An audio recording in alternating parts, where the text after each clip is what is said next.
Assalamualaikum warahmatullahi wabarakatuh. Saya Insan Noval. Di sini saya akan menjelaskan tentang tabel kelebihan dan kekurangan dari array, stack, queue, linked list, tree, dan graph. Kemudian dijelaskan. Langsung saja ke penjelasannya. Jadi di sini ada array. Jadi kelebihannya adalah yang pertama, akses cepat. Elemen bisa diakses dengan cepat menggunakan indeks. Kemudian yang kedua, struktur sederhana, mudah diimplementasikan dan dipahami. Yang ketiga, efisien untuk data tetap. Sangat cocok jika jumlah data tidak berubah-ubah.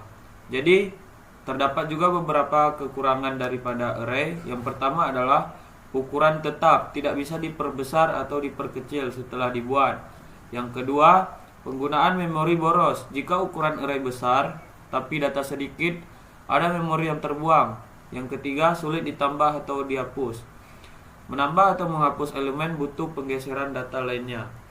Selanjutnya, di sini ada stack. Kelebihannya adalah pengendalian alur.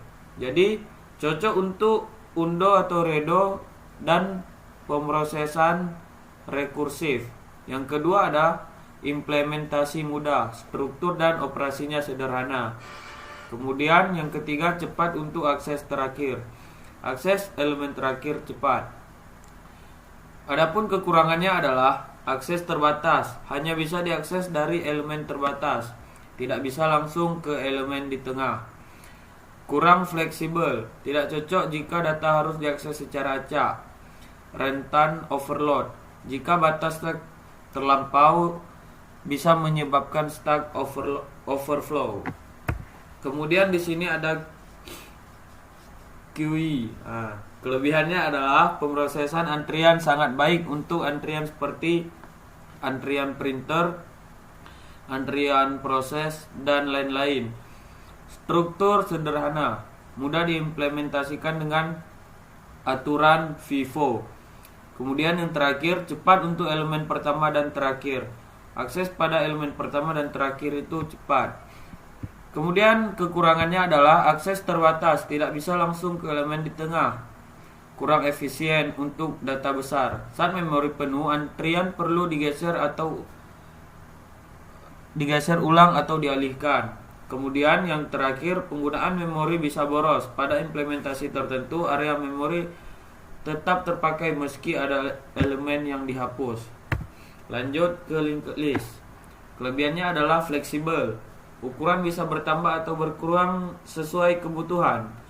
Yang kedua, penghapusan atau penambahan mudah. Penambahan atau penghapusan elemen mudah tanpa perlu menggeser data lain. Yang ketiga, efisien untuk data dinamis. Cocok untuk data yang sering berubah ukuran. Kemudian kekurangannya adalah akses lambat. Harus mulai dari awal untuk menemukan elemen tertentu. Memerlukan pointer. Setiap elemen butuh ruangan untuk pointer sehingga memori lebih banyak terpakai. Rentan ke memori leak. Jika tidak dikelola dengan baik, pointer yang salah bisa membuat kebocoran memori. Kemudian tree. Kelebihannya adalah struktur hierarkis. Cocok untuk data yang memiliki hubungan berjenjang seperti struktur organisasi dan lain-lain. Cepat dalam pencarian. Jika terstruktur baik, misalnya BST, pencarian bisa cepat. Yang ketiga, efisien untuk data bertingkat. Cocok untuk data bertingkat seperti kategori produk. Kekurangannya adalah butuh perawatan atau balancing. Jika tidak seimbang, performanya bisa turun drastis. Yang kedua, implementasi kompleks. Lebih sulit dibuat dan dikelola dibanding struktur sederhana seperti array. Penggunaan memori lebih. Setiap node membutuhkan lebih banyak ruang untuk pointer anak dan induknya. Kemudian di sini ada graph. Kelebihannya adalah mempresentasikan relasi kompleks. Sangat baik untuk hubungan antar objek yang rumit, seperti peta atau jejaring sosial. Yang kedua adalah fleksibel. Dapat menyesuaikan dengan berbagai jenis hubungan. Digunakan di banyak bidang. Sangat berguna untuk algoritma pencarian rute, analisis jaringan, dan lainnya. Kemudian Adapun kekurangannya adalah rumit dan berat, itu yang pertama. Butuh banyak ruang memori dan pemrosesan, terutama pada graf yang besar. Pemeliharaan sulit, semakin besar dan kompleks graf, semakin sulit dalam pemeliharaan dan modifikasinya.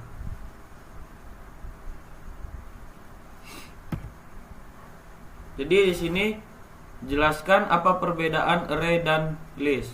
Buktikan dengan pemrograman Python. Langsung saja kita kepada pembuktiannya. Jadi di sini ada pembuktiannya yang sudah dibuat dalam pemrograman Python. Ada array dan list. Jadi di sini terdapat tipe data itu seperti yang dapat kita lihat di sini. Langsung saja kita run saja. Jadi ini hasil runnya. Sulit juga saya jelaskan. Mungkin sampai sini penjelasan saya. Assalamualaikum warahmatullahi wabarakatuh. Maaf.